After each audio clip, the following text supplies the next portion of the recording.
These days, we want everything super fast and instantly. We want to rise to the top instantly. We want salary raises instantly. Why wouldn't we want our groceries instantly? What you're seeing out right now is a new battleground, and it is for express deliveries. Swiggy Instamart says up to 30 minutes maximum. Grofers, which recently saw a big investment by Zomato as well as Tiger Global, has said it wants to deliver groceries in 10 minutes flat, and that even 13 minutes is 3 minutes too late.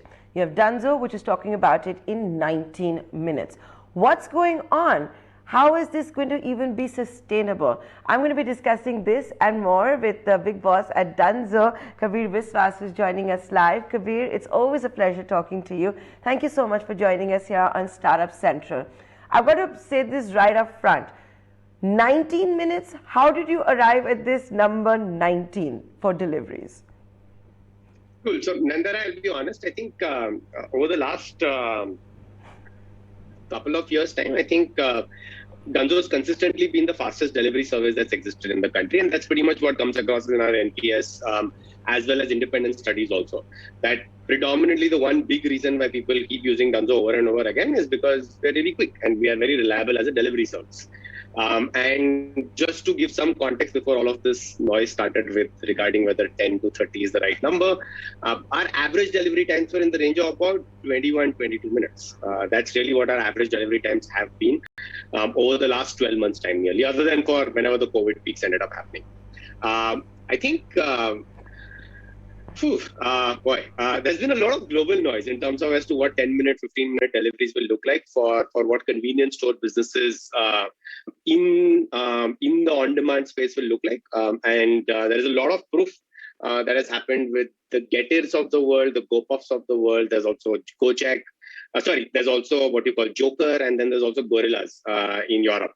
And I think there is an inflection point at which you end up seeing customers responding a lot more what you call to the instantaneousness of making this particular proposition a part of their lives.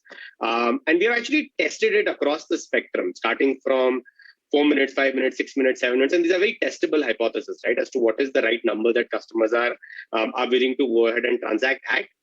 What is their activation rate, what is their conversion rate, and what is their retention rate based upon the different ETAs they end up seeing. And one of the broad things that we learned was that between 10 and 20, there wasn't too much of a difference, especially if you stayed in a single digit. And this is coming from a customer proposition perspective, right? Customers often don't tell you what they want. You need to be able to build the world out there for them to be able to say, oh, if this existed, it's great. That's really what the genesis of what express convenience store deliveries will look like. I wouldn't call them groceries and all because I think grocery is very much a 25,000, 30,000 SKU problem.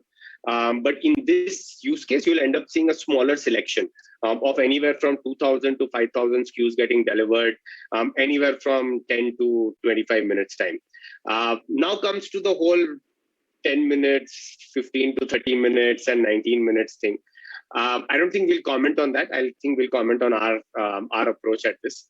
We realized that if we stayed in a one digit or the teens, it had an important enough what you call impact into our funnel that it was worth going ahead and chasing something that was in a one what you call in a two-digit number with a one as a starting point instead of 20. And we have always wanted to at the user side make sure that we under-promise and we over-deliver always. And so a large percentage of our orders actually get delivered within 19 minutes time. It's not the averages that you should look at. You should look at the 95th percentile. That's really what's important.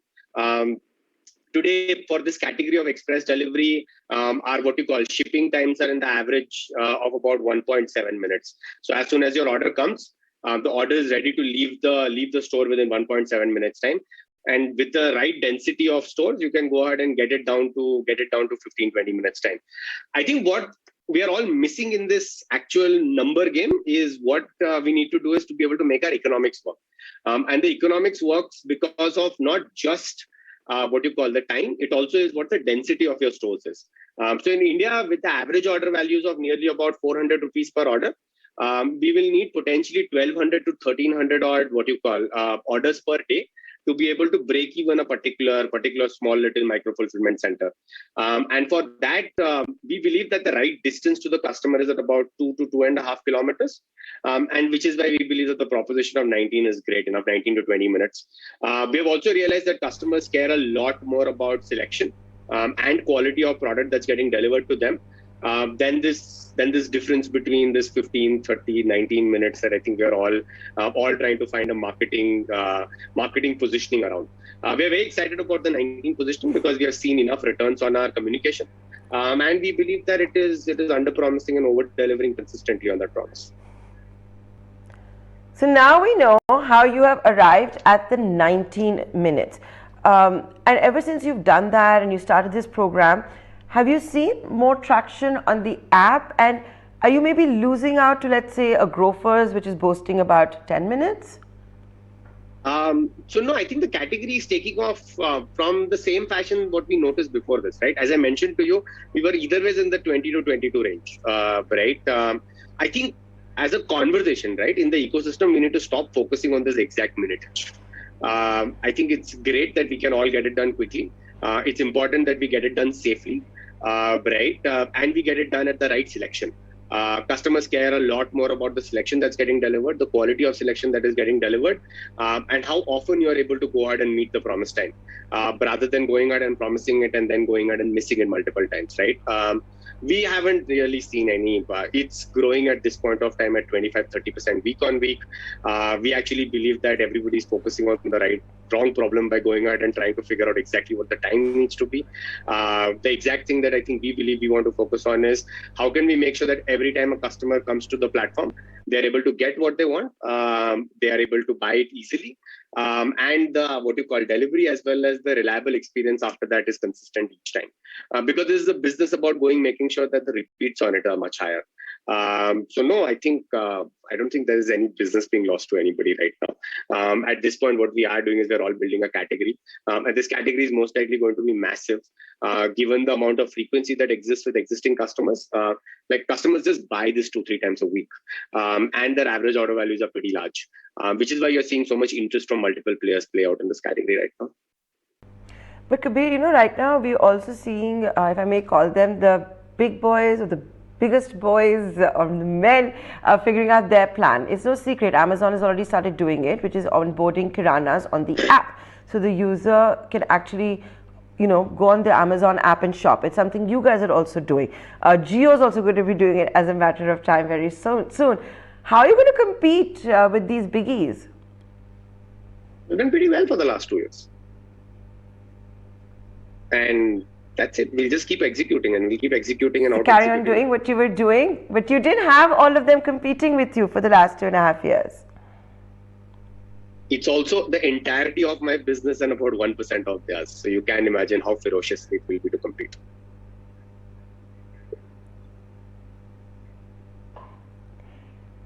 Will you need the backing of Tata Digital, whether it is a sellout or a stake sale? I think we were raising capital. You need capital to be able to play this business. But I think the one thing that we're optimizing for is an independent path for Dunzo as a brand to be able to go ahead and keep building. So that's what we're really optimizing for among all the conversations that we're having. So yeah, I really can't comment on a specific conversation, but in all conversations, the only thing we're optimizing for is staying independent and the fact that we can keep building on the vision that we've created for ourselves. So now the big fundraise in the works? Isn't that always the case? Like, that's pretty much about 50% of the job. I thought when I would be throwing names like Reliance and Amazon at you, you would say, so what, mere paas Google hai. But you didn't say that. No, I think it's important to be respectful of everybody who's playing in the market, and there's a constant conversation with literally everybody who exists out there, right? I think this is such a big market that we will most likely go ahead and see multiple players go ahead and play it, and most likely come across others too, because it is not a winner-take-all market, largely because it is a retail business by itself. And if you were to see retail in the offline space, I don't think retail in the offline space is, there is a winner-take-all business that exists out there. It doesn't. There is significant amounts of brand creation that exists. You need to be able to segment your customers correctly. You need to make sure that, your proposition for those customers is right. right? And everybody tends to end up what you call focusing on a particular segment of the behavior and actually just optimizing for that. And so, which is why I don't think anything is like a winner take all in this space at all. What you are looking at is you're going to look at multiple people play. And there are always opportunities to be able to collaborate. So even with our existing investors, Google, being on the cap table, we actually do believe that there are other people that we can collaborate with and be able to build a very meaningful business over the next 10 to 15 years time. And obviously, in this, the kirana will turn out to be a bigger king. Kirana is still the king. If you look at e-grocery penetration, according to Bernstein, it's less than a 1% penetration. It's supposed to be the hottest space within e-commerce. And you're saying it's not a winner-take-all market. So what will happen? Do you see all the players maybe dividing geographically? Because, a kirana is not going to give an exclusive, not going to exclusively come on only one platform. Sure, which is, if they don't come on one platform, is really what makes it a non-winner take all, right? That they will be open to the idea of going ahead and transacting with multiple platforms. I think what you're going to see is again on the kirana side also not go see an entire brushstroke play all in the whole thing, right? I think a lot of them will figure out that there are multiple opportunities that exist by going ahead and collaborating closer with online players. Right? Then there are other opportunities that might go ahead and play out by just listing their entire goods. So that's really the point where customers are going to go ahead and pick different platforms based upon their preferences. And based upon those preferences, you will go ahead and see us going ahead and aggregating selection, which is going to be specific to those customer needs. So which is why I meant by what you call not a winner take all. There have also been certain concerns, and whether you want to call him an industry peer or competitor, I leave that to you. But Grofers founder Albinder Dinsar over the weekend took to Twitter, right, and said, no, this phenomenon is not going to lead to traffic jams. The riders are going to be safe. It's only about having a kirana within a 2-kilometer radius, which makes the 10-minute delivery timeline very possible. Are you facing similar criticism at all? And if you are, how are you dealing with it? So, which is why I think, Nandana, we took a call in terms of where we were to what we want to be able to improve, right? When I said that we were already at the 20-21 minutes in terms of average delivery times, it was because of the density that we had already created in terms of our stores and our delivery people, right? Us going ahead and promising 19 minutes is not really a shocker because enough of our customers are already going ahead and experiencing that. I'm sure Albinder Grofers are experiencing something at 10 minutes, which would be very interesting to learn from. And we do hope to learn from what they do, right?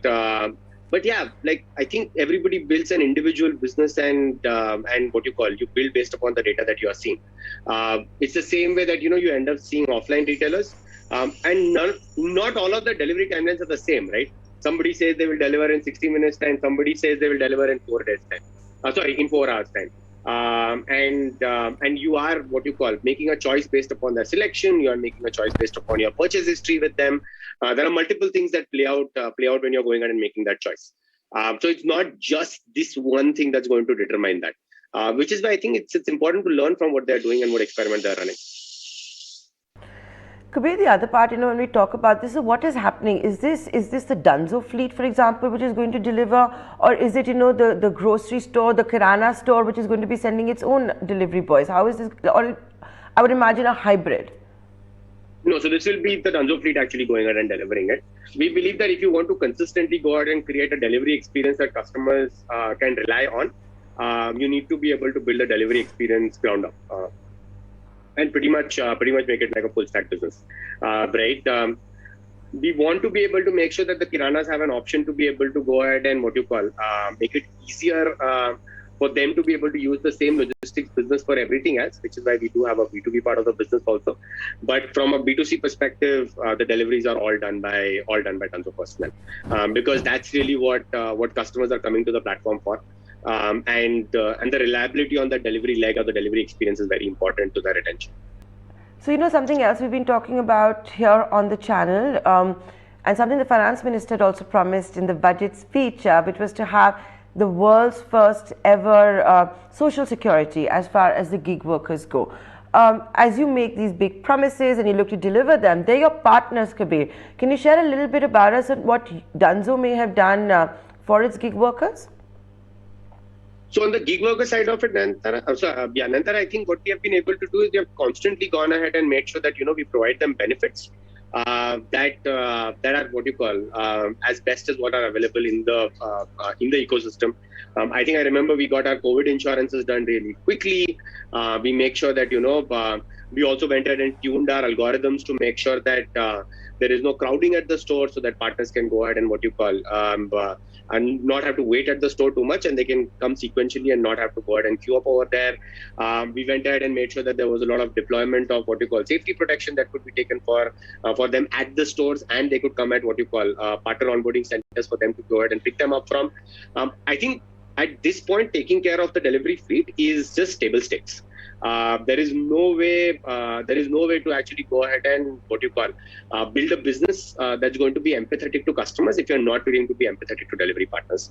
And that's largely been what the brand has been about. Our brand has largely been built around the fact that we are extremely empathetic to delivery partners.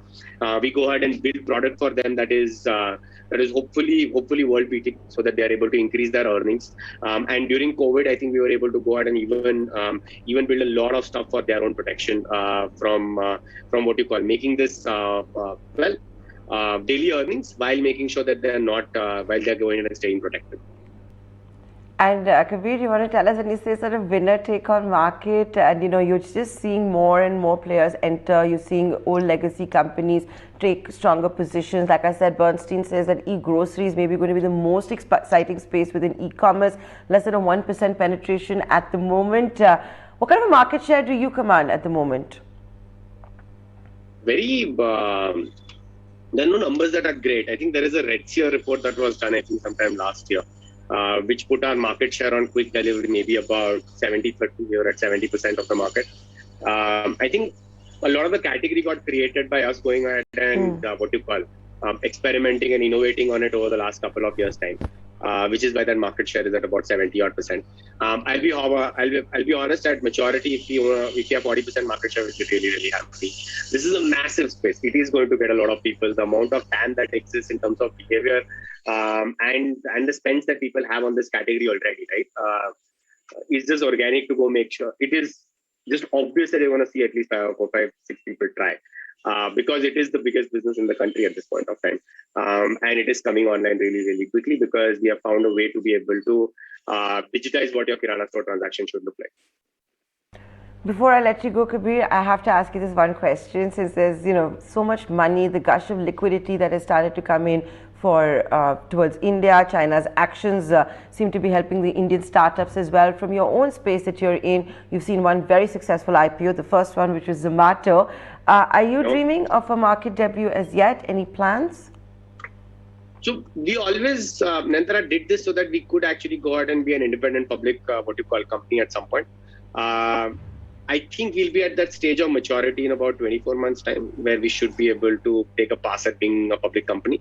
I think the gush of liquidity, etc. They all have. I think markets play from greed to fear. And it's okay. It's the way it is. But yeah, I think hopefully in the next 24 to 30 months' time, we should be at a place where we should be able to take down the public. And with that, Kabeer, I'd like to thank you for taking the time out and joining us here on Startup Central. Thank you so much for having us, Nantara.